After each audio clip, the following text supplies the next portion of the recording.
What's up, everyone? It's Jeremy Majors here with Majors Academy Dog Training out of Green Bay, Wisconsin.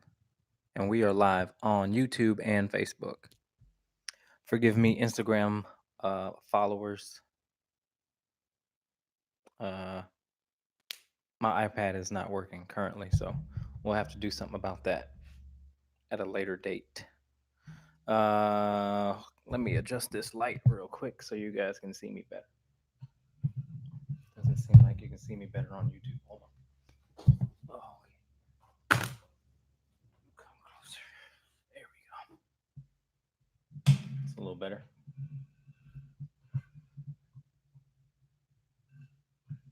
There we go. All right. Sorry, you guys. So this week brings in a new uh round of dogs. Let's see what do I got in the kennel. I got with me um a Caucasian Shepherd, which is a rare breed for me to train. I have a poodle mix. I have a Rottweiler puppy, and I also have a Border Collie. And yeah, we're only on our second day, but things are going well. Where's the Fluffweiler? He's sleeping, or should I say, resting at the moment. So this is the dog training, our dog behavior Q&A, our weekly show. We try to do this every week. Uh, and this is where you ask me any questions you may have about your dog, and I'll give you the best answer. Feel free to ask as many questions as you like, and know that all shows are recorded to YouTube, Facebook, and iTunes. So you can go back and watch them at any time. Um, so yeah, let's get started.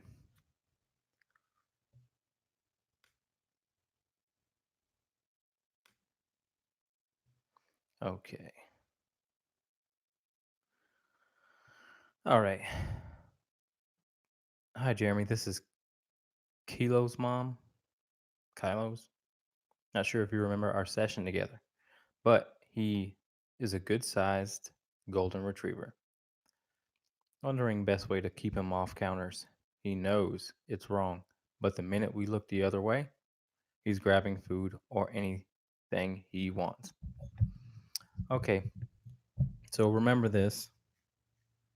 I think during our session we may or may not have went over the go to your bed command, but that's probably what you're going to have to do.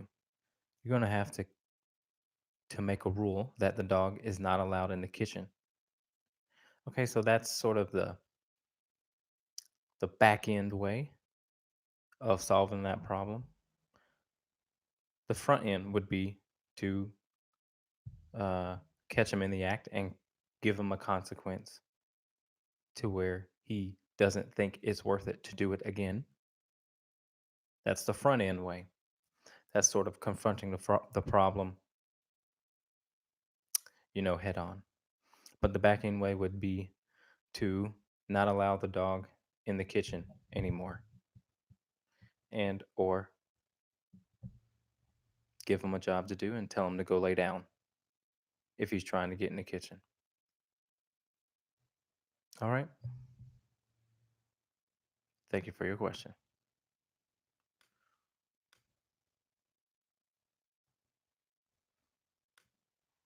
All right, next question. Comes from Chris. Hello, I'm back with questions about Brandy. Good. She still wants to bark at noises outside. Then there is a jump and greet. We're working with her, but how do we fix it?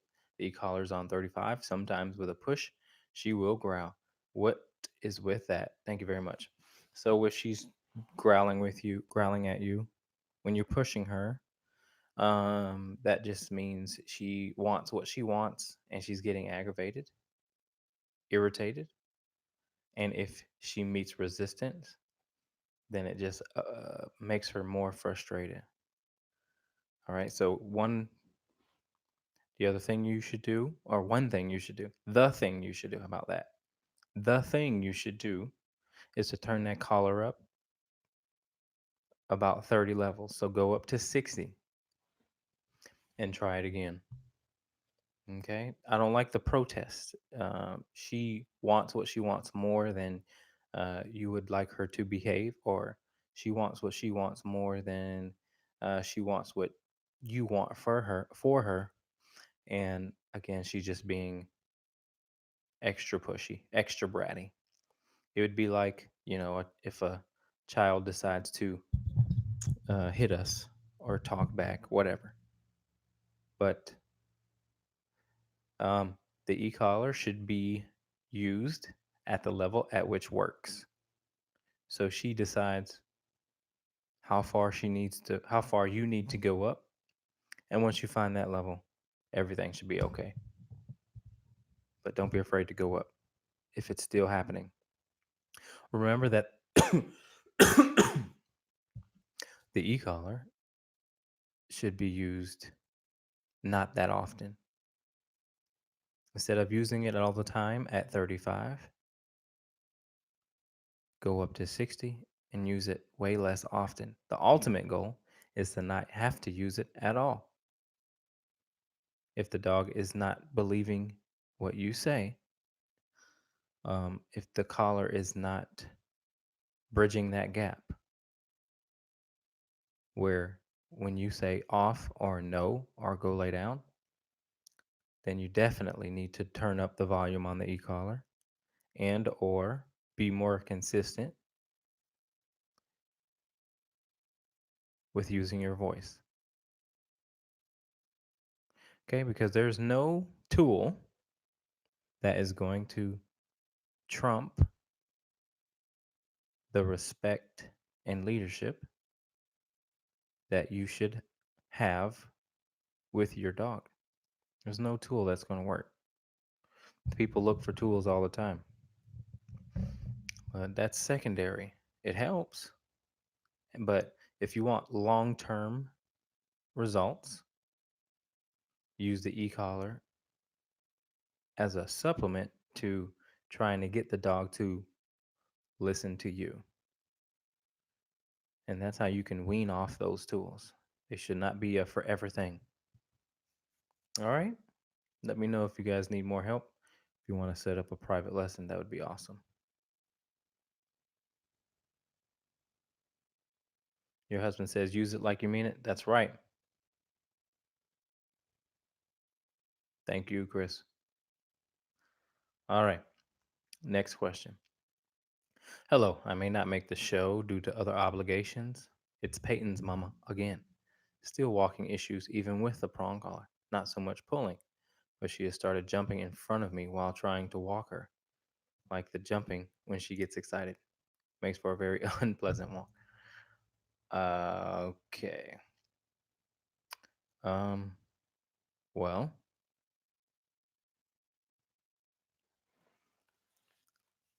I can't really tell you I mean, I can throw out some things, but I can't really tell you what to do. Um, Sometimes dogs can be tricky with being told what to do. Especially when it comes to walking and the prong collar. The jumping in front of you may be her way of trying to get out of walking the way that you want her to walk. The jumping may be her attempt to not do what you want her to do. And I've had that a few times. All I would say is you can do two things. You can continue to try and walk her by your side and nothing else, or you can continue to try and walk her by your side and uh, add voice pressure to her, which just means get on her case about it. You know what I mean? Tell her no, and then tell her walk by her side. There's a woman who commented on a video that I did earlier this week, just a short video of a Rottweiler puppy. And of course, I travel out of the Green Bay area. Of course, I just went to Manitowoc this last month. I went to Manitowoc, Madison, Appleton. I'll travel anywhere. I like traveling. But anyway, like I was saying, there was a woman who commented on my video because I had said, "Hey, stop humping," and she commented, "Now I know the command for no humping." And that's just kind of how I talk to dogs. I talk to dogs how I would talk to people because it's not about what you say. It's more so how you say it, and then your consistency with it. So I tell people, you don't have to worry about having a command for one thing. For example, you can say here and you can say come to get your dog to come to you. You don't have to say one or the other. You can say both. You can say get your ass over here.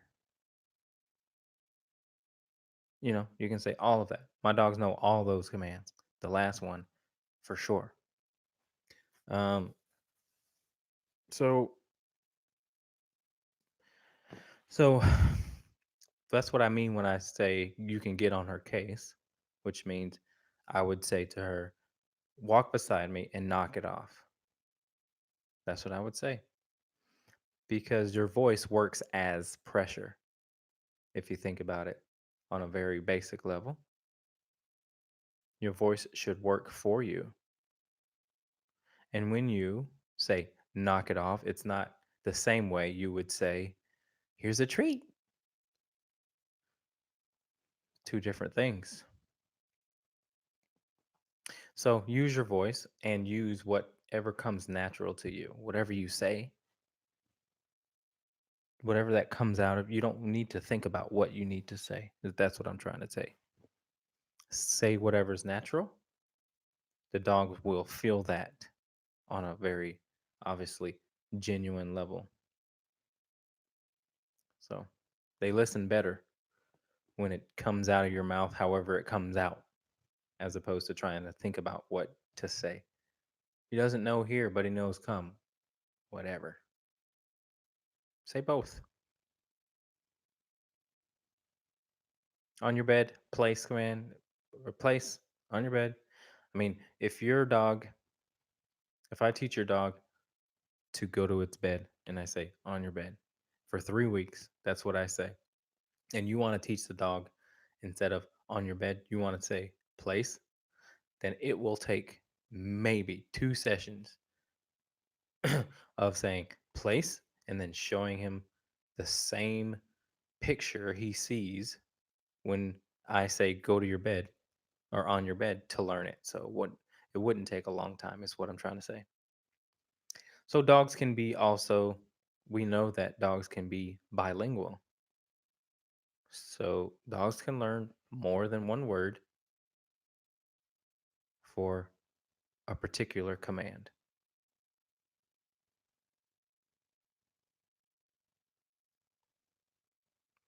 Okay. All right, guys. Those of you who just joined us, please feel free to ask any question that you like, as many questions as you like. And yeah, we'll be here for as long as you guys have questions. All right, let's keep moving. Oh, that's not the right video.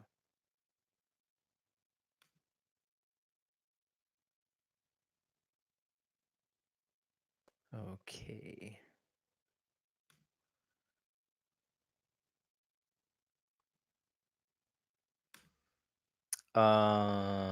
So I also want to talk about um I have a puppy, and it's always good to talk puppies. I don't really get to train them that often, but I want to talk about Well, things you can kind of do with your puppy when you just brought him home, or things that you can sort of lay down as foundations to build off of when they get older. And a very common question that I get is when is it safe to use a prong collar on a puppy? And the answer is that depends. It really does. I mean, it kind of depends on where the dog is mentally. You um, if you've got a dog that just doesn't care about the leash and the regular collar, or a slip lead, just the same way you'd use a prong collar is the same way you'd use a leash or a slip lead. And if that dog just it doesn't seem to be reaching him at all, then you could probably move to a prong collar. If you're, if you know what you're doing with it. It's chances are too those dogs won't be sensitive to the prong collar. So it just depends. Usually, obviously, working breeds, herding breeds, um, stronger breeds, whatever it may be, hunting breeds, they may be able to move towards those collars quicker because they're driven. They're more driven than the average dog. So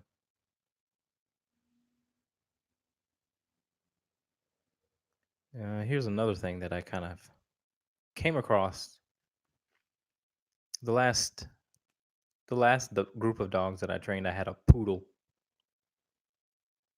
labradoodle.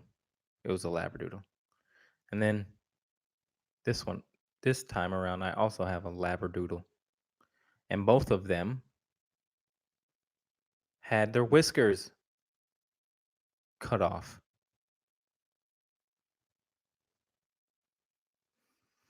And uh, I want to let people know that doing that is not good for their dog. I don't think we should let groomers cut their whiskers off. They are there for a reason, and it's a good reason. There are many reasons why they're there, and all of them are good.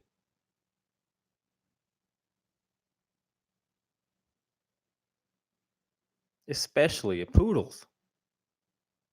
Poodles are, already flighty dogs. Why are we cutting off their whiskers and making their world even more uncertain? Whiskers allow information to be received to their brain. It they're kind of cool. They're very seem like they're very receptive of things. So I've read that the whiskers can detect when storms are coming. They can help navigate a dog dark, through the dark. Um, if cut off, they can make a dog more fearful, which leads to aggression, unfortunately. So, groomers may not like hearing this, but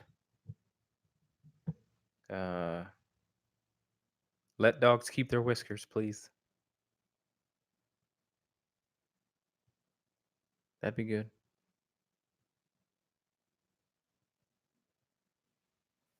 Okay. The groomers are mad at me now. I had one reach out to me.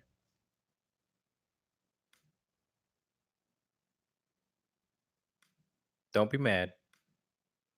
Just leave them alone. Whiskers lives matter. All right, next question. Do all dogs need to be crated?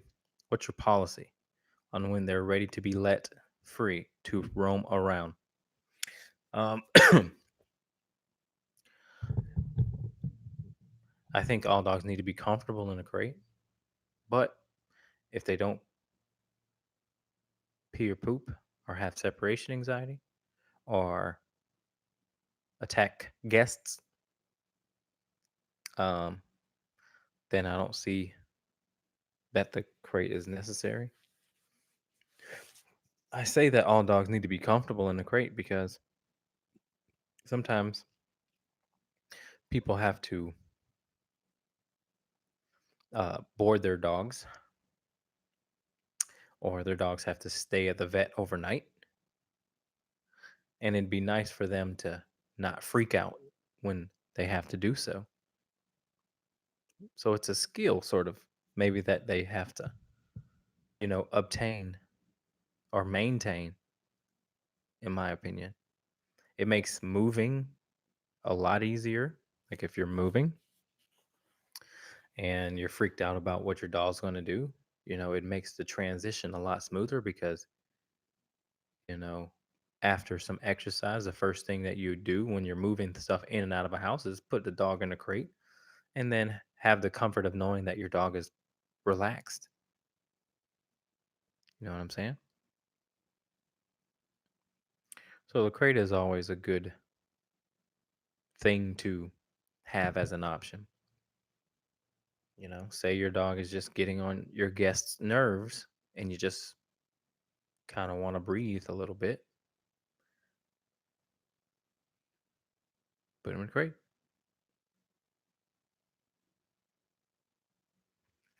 So those are my thoughts. All right, next question. How would you correct a dog that, while inside the house, barks at other dogs or people walking down the road? The dogs and people aren't even coming to our house. I would refer to the question that I answered probably, I don't know, about 5 minutes in. I did explain it. It's the same. I'd say I'd give the same answer to you as I did um, the person who asked about counter surfing. Um, I would put the dog on a bed and make sure the dog stays there, right? Um, that way the dog cannot see outside, or, well, wait, the dog cannot have the opportunity to bark because it's not up against a window. And if you give that dog, some space between the window and you give that dog a job, chances are the dog won't bark from its bed. But if it does, you can also help that. I gotta try and make a video of this little skill, but um, you can tell your dog to down while it's on its bed. And these are sort of more, this is more so for my advanced people. If you've worked with me and your dog, or if your dog knows how to go to its bed really well, and say your dog is still barking on its bed, then what you would do is say down and repeat the command. You can even tap the vibrate button or tap a low level on the e-collar and repeat the command down. And the dog should put its head then down on the bed. You don't have to train the dog to do it. All dogs do it once they're trained on the place command. All right. So I show everyone that when they come to pick up their dog. But that's also a pretty telltale sign of respect. Okay. If your dog will do it, um, then you've got a pretty good relationship with your dog.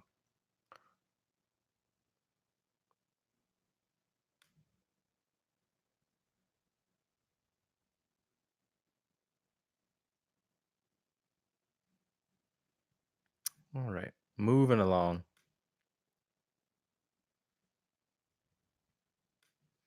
Moving right along.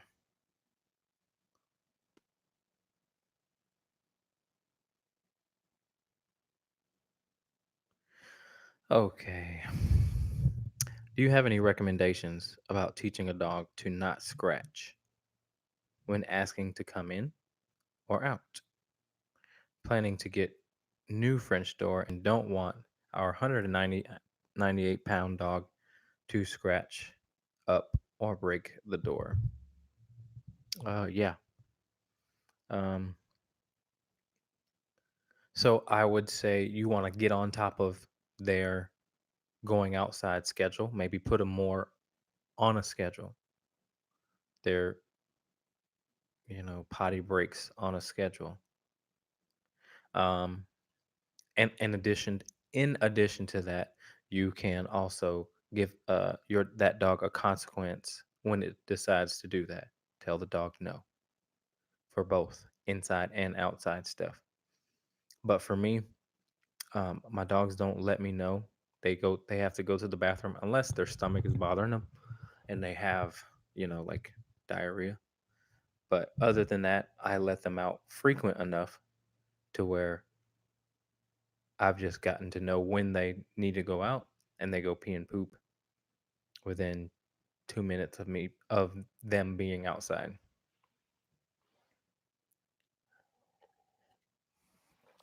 So there's no need to scratch at the door and anything like that. But that's what I would suggest.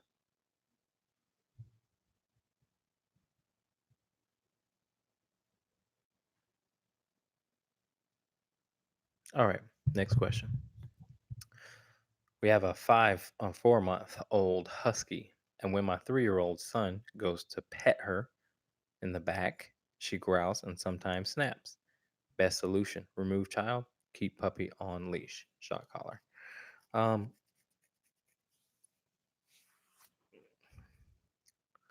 so first and foremost, make sure the child is not being unfair to the dog. Definitely assess that. And then once you've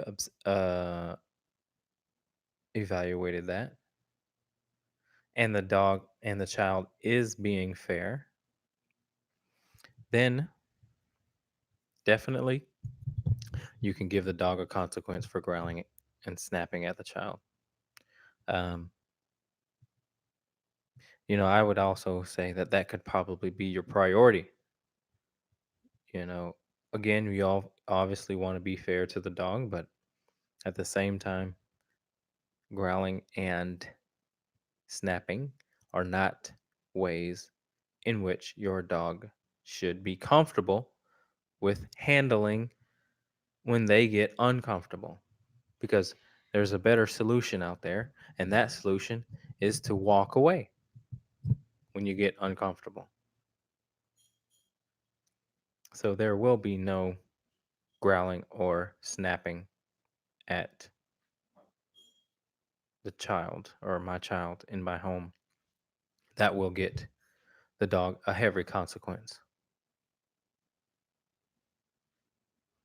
I just want my dogs to walk away when they get uncomfortable.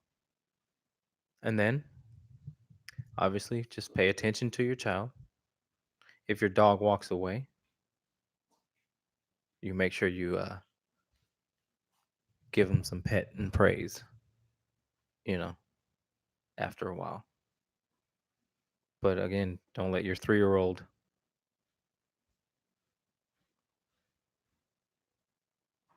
get crazy.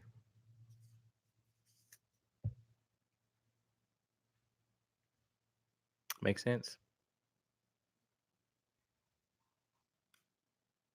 Cool.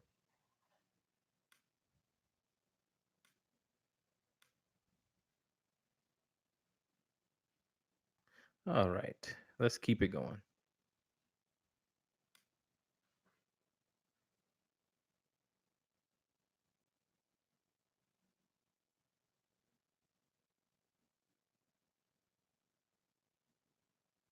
All right. My foster dog had a good week.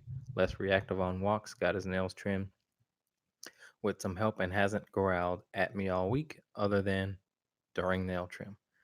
I have been able to hold his collar and keep his head still check his teeth, ears, and touch. Okay. Touch him a similar manner that a vet might. All of that is new. It's a good time to have him be on place. Is it a good time to have him be on place while we're relaxing together at night? Or too soon? I've been teaching him place each day, but not had him hang out with us. Our doorbell rings a lot unexpectedly, so it's going to be a tough test. But we've been working on doorbell issues. Um, yeah, why don't you try it? Try having him hang out with you. That's fine. Keep a leash on him, so when that doorbell rings, you can make sure he's under control. You know what I mean? But that's exactly what you should be doing for that foster. It's a really good thing. Um, I try and teach people to, if your dog is uncomfortable with the vet, try and mimic what the vet would do. And under your control, you'll have a much better chance of getting your dog to be more comfortable with the vet examination type stuff. All right. Okay. Question on YouTube. How do you puppy imprint for beginners? So I talked about that a little bit earlier, and so I'll go over it again. But the biggest thing, few the I'll just talk about a few things. One of them for a puppy would be to properly crate train the puppy, um, which means obviously showing the dog that it's not okay to pee or poop in the house, but also how to wait for food, be patient coming in and out of the crate, being calm and quiet in the crate. And this goes for in the car as well. You should definitely have your puppy, or yeah, your puppy in a crate when you travel.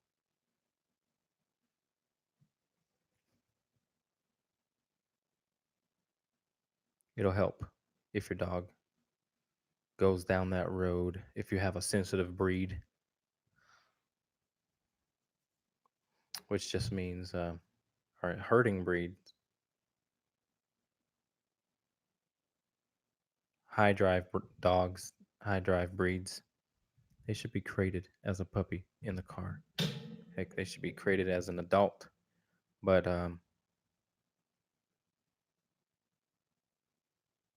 the car can be a lot stimulation, and some dogs go south in a car.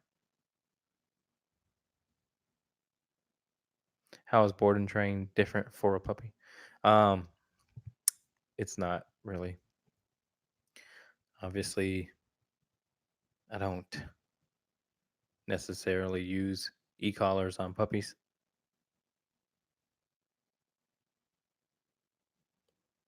but it's a lot of the same. This Rottweiler puppy, he jumps on, he jumps, he pulls, he is adamant about food and water, and he trying to get him in a rhythm of potty training as well. So,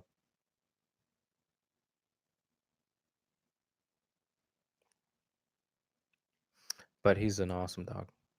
Okay, so besides the crate, again, the biggest emphasis would be teaching the dog patience, and puppies can be taught patience too. Obviously, you want to give them a little bit more breathing room, but that Rottweiler waits for his food and looks at me just like I would require from any adult dog. Um, he waits at thresholds. So you can begin to teach them the come command too. That's probably a really important one. And you do that by not following him, making him follow you, and making him want to follow you.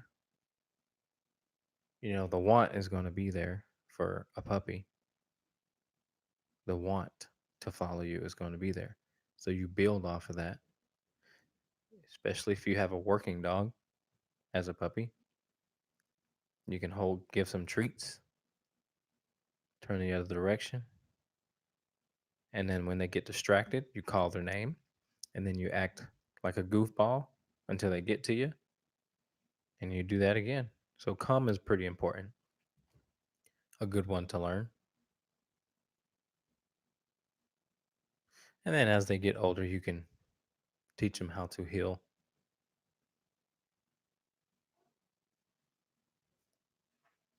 So those are the things that I would emphasize when it comes to puppies. Oh, and the other thing is touching. Start with nails, start with ears, start with teeth, mouth, tails. Start getting the dog to really be okay with um, bathing, just general grooming. And also, here's something that maybe people don't think about, but you want your puppy to move well with you when you grab the collar. When you grab their collar, the one with their ID on it, they should be able to move with you, just very similar to the walk. That's why the collar is on. You know, um, I kind of practice that as well. I want my dogs to get used to me holding their collar and walking with me because that's like your handle. Does that make sense? So, thank you for your question. Feel free to ask another. All right, I think we got one more, guys, that I got an email from. If you guys want to get your last minute questions in, please feel free.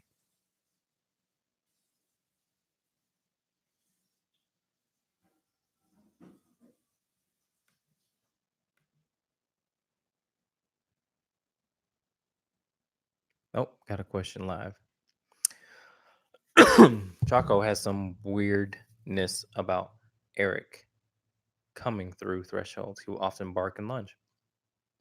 Eric has started calling Chaco out into the room when he is in and then walking through the threshold together. This seems to work really good, but are we training good habits? Is this okay? No, it is not okay. You guys should not be adjusting what you do in your house because of what he does or how he feels. You guys should do what you do and he adjusts to you because that's a slippery slope. He'll try and see if he can manipulate others, whatever's going on. So, no, do not let it happen.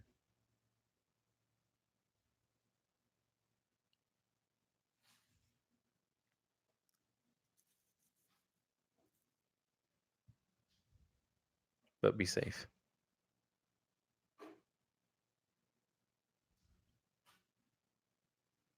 If that problem continues, let me know. I will come over and I'll fix it. All right. Thanks for your question.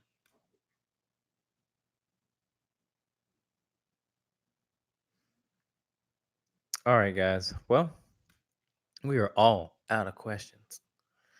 And that means I have nothing else to say. Um, so give me a thumbs up, please. That would be gracious of you. We'll see you guys next week. Pack Walk's going to be next Saturday. Please come out, walk with us, talk with us. See you guys.